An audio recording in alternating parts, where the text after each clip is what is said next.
Before the terraces sang his name, before the chaos, the gambling, the rebellion, there was a boy whose feet moved faster than rules could catch. His name was Stan Bowles.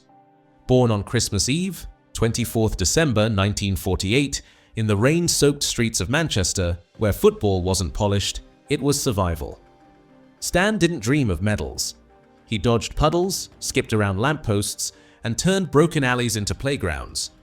While other boys learned drills, Stan learned defiance. He danced past imaginary defenders, kicked battered footballs against brick walls, turning every crack and shadow into part of his game.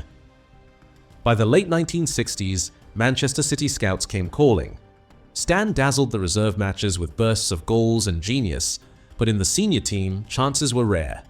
Across 17 senior appearances, he scored 2 goals, his brilliance undeniable, his defiance uncontainable. They saw his feet. What they missed was the firestorm inside his heart. Subscribe if you believe football's greatest souls are never tamed, only remembered. Because Stan Bowles didn't just play the game. He lived it and left a spirit no system could ever kill. In 1967, at just 18 years old, Stan Bowles signed his first professional contract with Manchester City, a club dreaming of trophies and a boy dreaming of freedom. He lit up the reserve teams with flicks, goals, and grins, but when it came to the senior side, the system pulled tighter. Across 17 senior appearances, Stan scored 2 goals, moments of brilliance hidden inside a world demanding discipline. He clashed early with manager Joe Mercer and coach Malcolm Allison. Training schedules, bedtimes, rules. Stan ignored them all. The final straw came after a nightclub brawl with Allison, rebellion that couldn't be forgiven. Manchester City closed their gates, they kept their medals, Stan kept his soul. The professional world wasn't ready for him, but somewhere, beyond the rigid stadium walls, football's wildest spirit kept moving forward. After Manchester City, Stan Bowles drifted into the forgotten corners of football. In 1970, he signed with Bury, but after just 5 appearances, his spark seemed lost. Then came Crewe Alexandra, a 4th division club with no spotlight, only muddy pitches and managers willing to gamble on lost causes. Under Ernie Tagg, Stan found what he needed most: freedom. And with freedom came resurrection. In the 1970-71 season, he scored 18 goals in 51 appearances, playing with the abandon of a boy set loose on a playground. Tagg once joked, "If Stan could pass a bookies as well as he passes a football, he'd be a millionaire." It wasn't just a joke. Stan's afternoons were often split between training and placing bets, sometimes sprinting from the bookies to the pitch, still grinning from a last-minute win. Football was his art. Gambling was his chaos. By 1971, Stan moved to Carlisle United, a club on the rise and a stage just big enough for his mischief to grow. In a friendly against AS Roma, he kept the ball juggling in the air mid-match, taunting the Italians with laughter and grace. Stan Bowles wasn't disappearing. He was sharpening, a rebel waiting for the right kingdom to crown him. In September 1972, Queen's Park Rangers paid a club record fee to bring Stan Bowles to Loftus Road. They weren't just signing a player, they were welcoming a spirit. QPR needed magic after Rodney Marsh departed. In Stan, they found a new kind of brilliance, more unpredictable, more electrifying. On his debut, he set up 1 goal, scored another, and celebrated with a backwards somersault that became his signature. Over the next 7 years, he made the impossible feel effortless.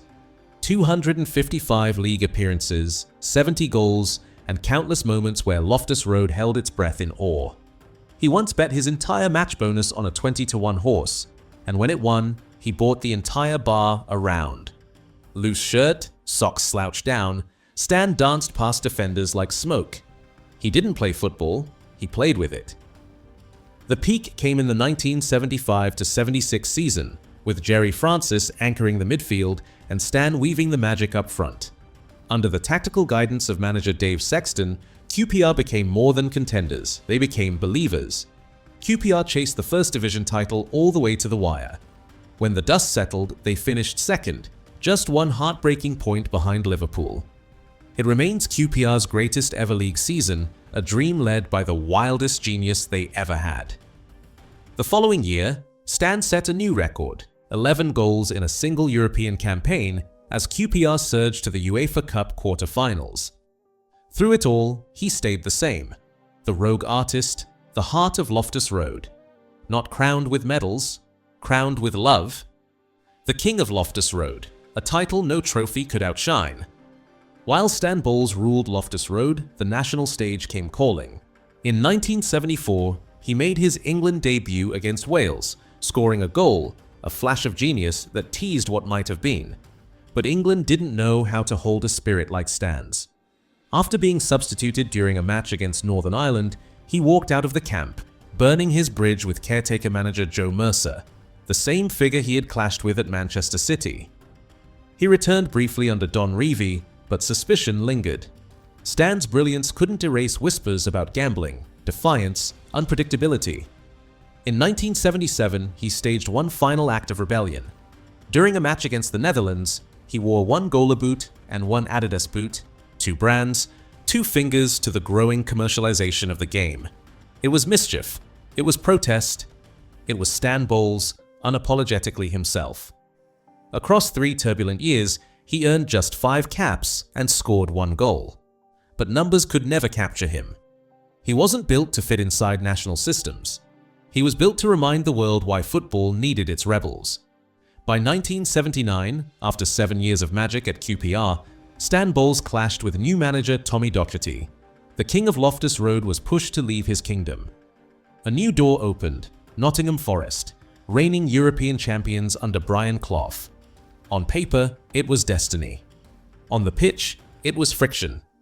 Stan struggled to fit Clough's structured empire. Freedom was replaced with regimentation. Mischief was replaced with rules. The final break came when Stan was denied permission to play in a teammate's testimonial. Pride took over.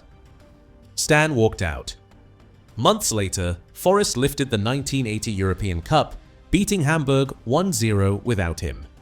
Stan's record at Forest closed at 19 appearances, 2 goals, a whisper in a team built for machinery, not poetry. He didn't lose because he wasn't good enough. He lost because he refused to trade his spirit for silverware. No medals, no regrets. Only the stubborn dignity of a man who chose soul over success. After Nottingham Forest, the bright lights dimmed, but Stan Bowles still had magic left to give. In 1980, he joined Leyton Orient, 35 games, 7 goals, flickers of brilliance scattered across a fading stage. By 1981, he found a new home at Brentford, a club where love for the game still outweighed obsession with medals. Between 1981 and 1984, Stan made 124 appearances, scoring 28 goals, reviving the terraces with a rebel's last waltz. At Brentford, he wasn't a fading star. He was a symbol of artistry, mischief, and authenticity.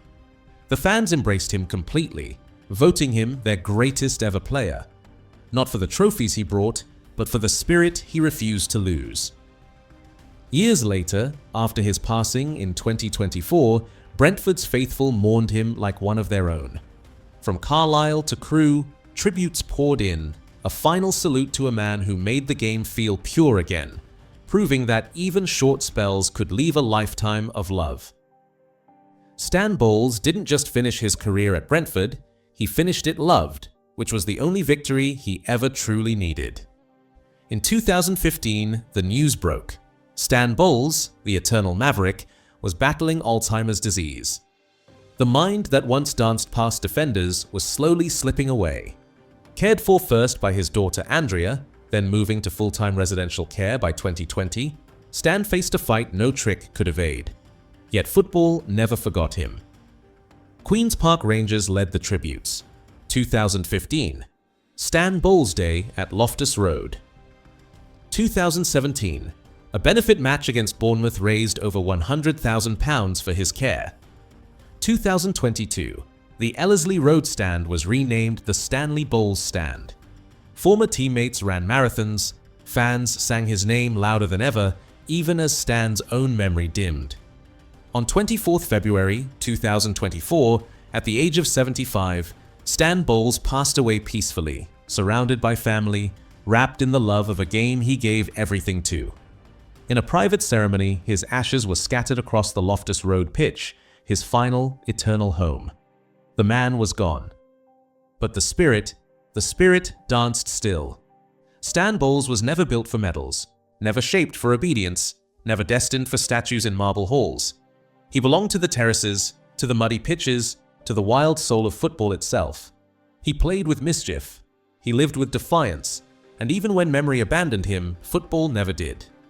At Queen's Park Rangers, at Brentford, in every ground where a backheel drew a roar, Stan Bowles remains. He didn't lift World Cups. He didn't collect European crowns. He lifted something heavier, the spirit of a game that still dares to dance. His story didn't end with his last match.